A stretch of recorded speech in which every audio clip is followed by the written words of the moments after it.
Welcome to a moment of Zen on the Voice of New York, 710 WR iHeartRadio. Welcome back, Tri-State area. You're listening to the Polished Beauty segment where we explore the cutting-edge conversations redefining health, beauty, and empowerment.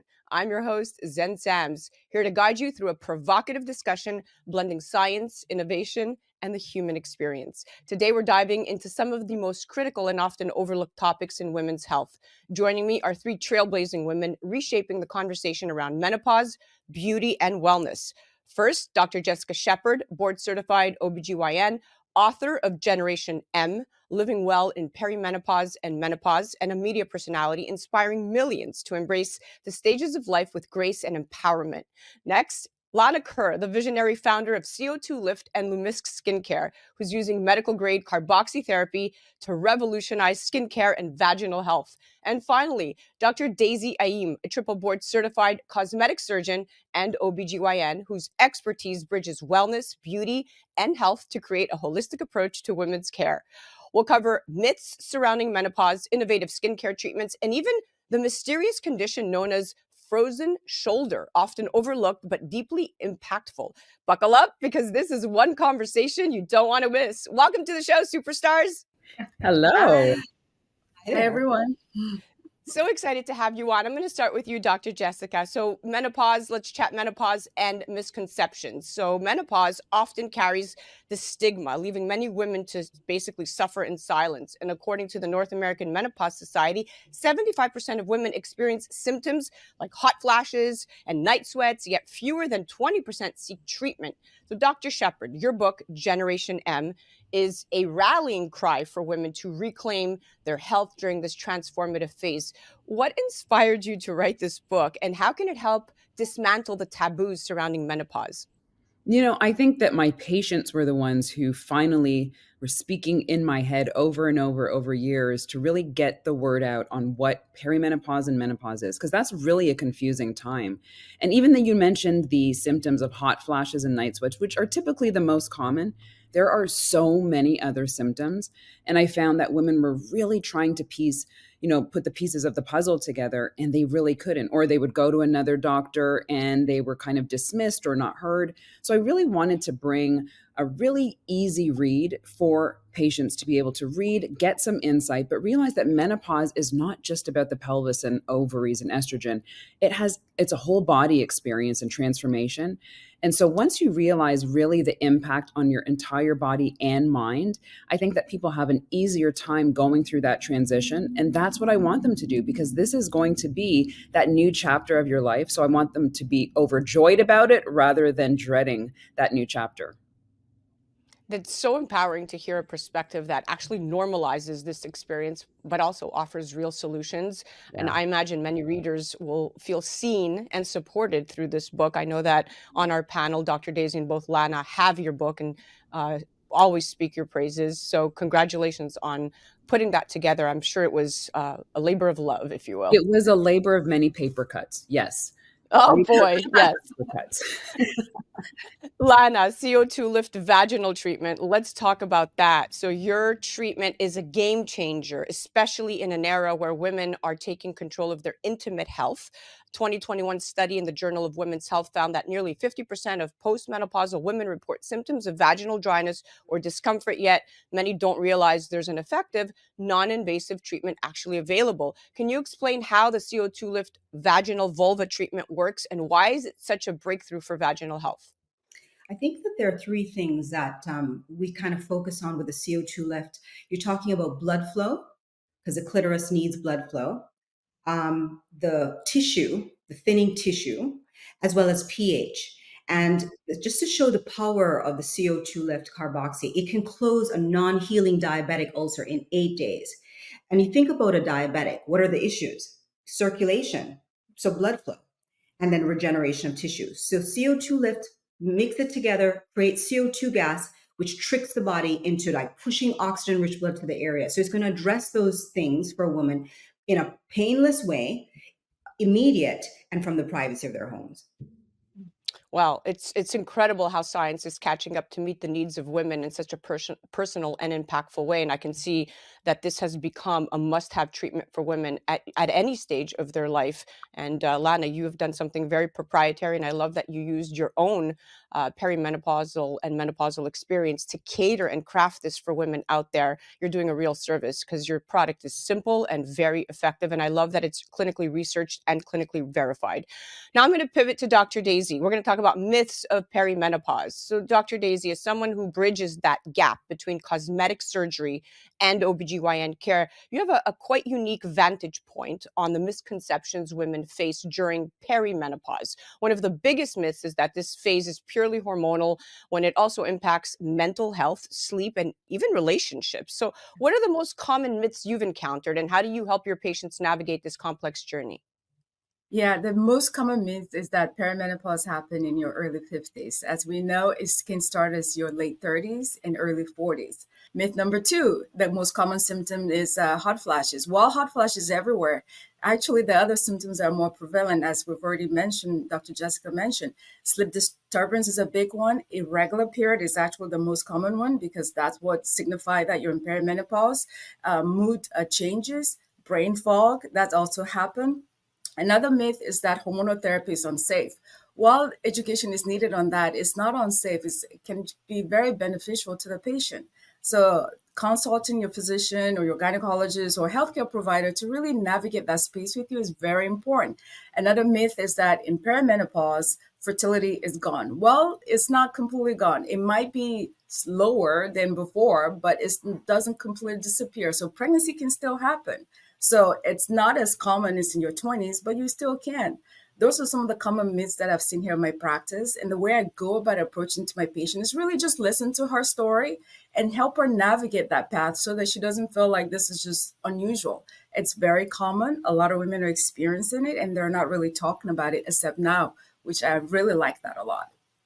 Wow, your insights really remind me that perimenopause isn't just a physical change. It's truly what you just said, a deeply emotional and personal experience. And breaking these myths definitely makes all the difference. Uh, Dr. Jessica Shepard. Okay, frozen shoulder. So, one condition that often flies under the radar is frozen shoulder, and Mhm. research shows it disproportionately affects perimenopause and postmenopausal women, but it remains undiagnosed and misunderstood. Why is this condition so prevalent among women in this demographic, and what are the latest treatments available? Yeah, I love that you bring this up because this only signifies how much this perimenopause menopause transition impacts the rest of the body. So when we think of frozen shoulder, the funny thing is, I've heard so many patients over the years who have had this issue. And then when they go to their doctor, they're usually sent to then ortho. And, sometimes they're not getting diagnosed with that specifically. But frozen shoulder really is when you have like this adhesive type of capsule that forms around, the head of the biggest bone in the arm is the humerus. And what happens is it causes stiffness and limited movement in that area. But guess what? A lot of that has to do with the decline in estrogen, which is such a rich hormone in the sense that it brings blood flow to that area. And so when you have a decrease in estrogen, that's going to lead to a decrease in some of this blood flow and some of the lubrication in the joint. And therefore, you start to build like this capsule, which then freezes it, and you're not able to move and have that range of motion. And many women feel it like very suddenly, in a sense, not like overnight, but over the course of maybe a month, they're like, why am I having this issue in my shoulder? And I didn't necessarily have an injury, but now there's this limited range of motion. So the goal really is to identify it. So body awareness is always important. And the ways that we can really kind of treat this is thinking about hormone replacement therapy or menopause hormone therapy, and also some innovative ways that you can use shockwave therapy or even injection of PRP. So there really is a rich amount of treatments that can be done and not necessarily surgery. So the key thing is early diagnosis with self-awareness, and then looking at some of these other modalities that might be able to help, especially giving yourself back that estrogen. Oh boy, I think I have this. Me too. Now, this condition sounds very debilitating, but it's encouraging to hear about these treatments that offer hope and relief for those areas. But I have to say, this sounds very familiar and very close to home. So thank you for putting an explanation. Yeah. Okay. So Lana, the science of skincare. So your brand has revolutionized skincare with carboxytherapy. While most people are familiar with products like retinol or hyaluronic acid, CO2 Lift takes a completely different approach. So what sets carboxytherapy apart in terms of results, and how does it benefit not just the face, but like we talked about, other areas of the body as well, vulva, vaginal, healing diabetic ulcers? Yes. So, many people are familiar, and many of your listeners may be familiar with hyperbaric oxygen therapy. Well, that's what CO2 lift has been compared to, because it's going to increase blood supply. It's going to increase oxygenation. But I think what sets CO2 lift apart is the fact, like, unlike hyperbaric, you can do it in the privacy of your home, but it's really putting your body in a position to start healing itself. And I think that's very important, because then you can regenerate your tissue. And along with the help of these other modalities that even Dr. Jessica mentioned, it's going to work along with them. But one of the things as we get older, hydration is important. The lack of it is seen in shriveled skin. You think of that grape raisin analogy that I like to use. The difference with a grape and a raisin is the water content. So CO2 Lift, because it increases hydration 117% after one application, you're going to see that visible result in your skin. Another thing that I think is really crucial is elasticity. And we're talking about the face and neck, but we're also talking about our intimate areas as well. The elasticity increased 26% after only 6 applications. So that's, if you think of that bounce back in the skin, what's giving us that vibrant look in any part of our body, that's what the CO2 lift is doing. And we're talking about an aesthetic component, but there's also the medical component. Anything that requires blood flow, you can actually use it, or regeneration, you can use it. So it can be used in any part of the body. Now, Dr. Daisy, cosmetic surgery and confidence. So your work in cosmetic surgery goes beyond aesthetics. It's about empowering women to feel confident and whole. And in a society that often shames women for seeking cosmetic enhancements, how do you approach these conversations to ensure patients feel supported and respected? Oh man, that's a loaded question. It always starts with listening to the patient. What is their story? Everyone comes to me with a story, and that story tells a lot about what's going on with them. And when I'm listening, I'm paying attention to the facial expression, their body language, and just other cues that are not in the actual words spoken. And that kind of gives me a feel of who this person is and why they want to do this and what do they expect. And from that conversation, listening to them, then I derive a plan. Ultimately, I always harn into the 3 pillars of why you should do this. Number 1 is your lifestyle. What is your lifestyle before you came to see me? It's very important, because a good lifestyle will give you great results. A poor lifestyle is not going to give you great results that's sustainable. So your lifestyle, we focus on nutrition. What is on your plate? I am a big advocate of very intentional about what you eat and consume, because it's going to be reflective in your results and your sustainability. Then exercise. So this is a holistic approach. I really hound it on my patient, and I want that before I operate on you. And honestly, I'm known for turning down patients that I feel you don't have the lifestyle in place, because it's a combination thing. I call it kind of like a handshake contract, right? You expect me to do my best, and I'm going to give you my best. In return, I expect you to put in the work to give yourself the best. And that's outside of this office. And I feel like if we don't have that relationship, we don't have the understanding, then I am not the surgeon for you. So I think in some ways it holds patients accountable, and is good. So with that said, society expectation and negative perception doesn't matter, because now we're focused on you, the person, and what results you want to have. And because I'm big on sustainability, longevity, it really boils down to what you do after my work is done. It's refreshing to hear such a thoughtful perspective that really honors the emotional and psychological aspects of cosmetic care. So thank you for that, Dr. Daisy. Dr. Jessica, so holistic health in menopause. You advocate for a holistic approach to menopause, blending traditional and even alternative therapies. With more women seeking non-hormonal options, how can they strike the right balance between evidence-based medicine and holistic practices? Yeah, I think that there's a way to beautifully blend both of those. And, as much as I'm a hormone advocate and I realize that as we start to decline our hormones over the perimenopausal phase into then really having a really reduced amount in the menopausal phase, I find it important for women to understand what hormones mean. And if we're spending 40% of our lives in the postmenopausal phase, we're living longer, we're thriving, we're doing things into older age. You want to be able to do that with the best well span ever. So you want to be able to be in your 70s, 80s, and 90s and not be frail and not be weak and not, be able to kind of carry yourself around and do the daily things. So hormones really has an important part in how we look at longevity, but it doesn't necessarily mean that everyone wants to take it or can take it or wants to take it. So, in respect to that, is one, fully understanding what hormones are and all of them and how they benefit your entire body. But on the other side of it, I do think that there's so much space for other modalities. And when we think of that, that's going to be the non hormonal, whether it's with supplementation, whether you're doing holistic practices such as yoga, mindfulness, breath work, acupuncture, these all can be blended together. And I really think that it's not all one thing or the other. I think everyone's journey should be looking at both of them and how does this integrate with my individual self, but not only yourself, but your stages and phases. Because as you're maybe entering menopause at maybe 51, 52, your demands and your needs are going to change by the time you're 59, 60, and then again at 65 and 70. So this could never be looked at as just one thing that's going to work for the rest of your life. This really should be looked at as a beautiful journey. How is my body adapting to this? What's my mindset? And what are the things that I'm going to carry on throughout that journey that's going to change? This should really be looked at as I want to be able to look into all these different things and be open to the process so that you're not limiting yourself to just one way of doing something for the rest of your life. That sounds a little boring. I want to be Yeah. full of change and have different things and be open and curious. And I really do think that curiosity breeds growth.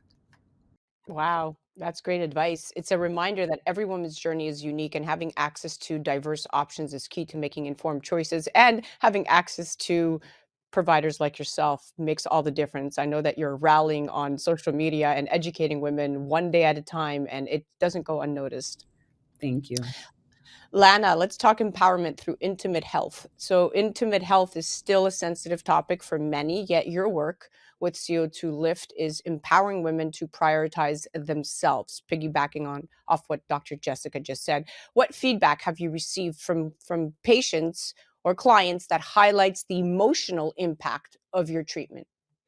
Well, first of all, I like the fact that, typically women think of self care as just face and neck. The CO2 lift, what we do is we bring our intimate life or intimate health into our self care. I'm feeling stressed. Let me put on a vulva vaginal mask. That's the kind of direction we want to lead women into. And the results of that are just been some great stories. I mean, you're thinking about bringing, first of all, taking care of this area puts it top of mind for women, making them think that, anticipating that it's going to feel good. And we're talking about sex and intercourse and making love. They're expecting it to feel good. They're expecting to get all the feels from this area of the body by taking care of it. And what we have done, and the feedback is, we're bringing back really a lot of relationships that were on the downtrend because of just lack of sexual intimacy, because it just didn't feel good for her. So now with this CO2 Lift V in particular, we're talking about, they're getting back into that area of their life and really initiating these type of acts with their partner. And it's really helping a lot of relationships. We're also, just in terms of that, even with younger women, I know we're focused on more and we're talking menopausal, but as Dr. Daisy said, this starts from in our 30s. But many women, even in their 30s, are just having babies. We've had some great results, even for women trying to conceive, and the benefit of taking care of this area of our body for them. So we have just stories upon stories of just feel good stories for women who have been using this, and I'm really, really proud to be a part of this. Wow, you are a pioneer in female sexual wellness. I love it. And it's clear that this is about more than just physical results. It's about helping women reclaim their confidence and sense of self, which is so empowering. I love what you're doing, Lana. Well, that wraps up this enlightening conversation and Menopause Panel on women's health and wellness. I thank you all so much for coming on. Dr. Jessica Shepard, your book Generation M, without a doubt, is a must-read for every woman. I thank you for being here. Thank you. Dr. Daisy, thank you so much for all your work. Your work bridges beauty, your work bridges health and empowerment. Definitely continue listening to her Polished Beauty podcast and check her out on the gram. And Lana, you know how I feel about you. I love your products. I use them. You are so innovative and such a boss. Thank you. Thank you. Thank you. Thank you, ladies. Thank you so much, Dr. Daisy, Dr. Jessica. To check out Jessica Shepard, you could head directly to jessicashepardmd.com or check her out on the gram. That's where I follow her. She's very insightful at Jessica Shepard MD. Check out Lana Kerr at co2lift.com, or you could check her out at the Lana Kerr personally or at co2lift, the same handle. And of course, Dr. Daisy Ayim, drdaisyayim.com or at the Polished Beauty Podcast. We'll be right back after this. A Moment of Zen is brought to you by the Polished Beauty Podcast with Dr. Daisy Ayim. Hey, ambitious women, ready to shine on the inside and out? Tune in to the Polished Beauty Podcast, where we talk about business, beauty, brains, and body all in one spot. Meet Dr. Daisy Ayim, triple board certified cosmetic surgeon, pro-aging advocate, fitness enthusiast, and your go-to for real talk on leveling up every part of your life. The Polished Beauty Podcast is your dose of ambition meets empowerment. For more information, head to polishedbeautypodcast.com.